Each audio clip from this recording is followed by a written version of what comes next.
Kisah pilu bocah perempuan 11 tahun dipaksa jadi orang tua, mengasuh 4 saudara, ingin sekali bersekolah.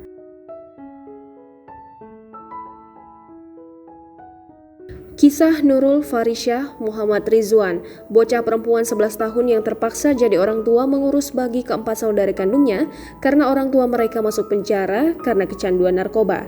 Melansir Sinar Harian, Nurul saat ini mengasuh saudara laki-lakinya yang masing-masing berusia 12, 6, 3, dan 1 tahun.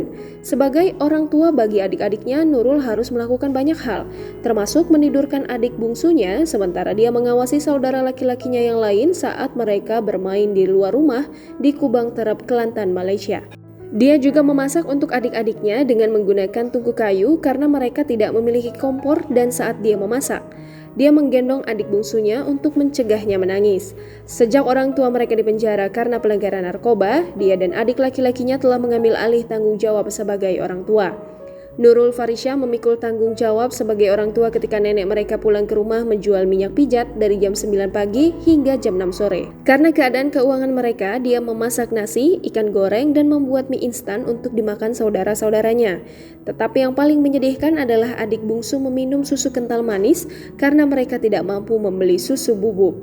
Keadaan mereka juga membuat mereka putus sekolah selama 2 tahun sejak mereka pindah ke Kelantan dari Seremban. Keinginan pergi ke sekolah untuk mengenyam pendidikan tentu bukanlah permintaan yang besar, lagi pula itu penting untuk pertumbuhan anak-anak.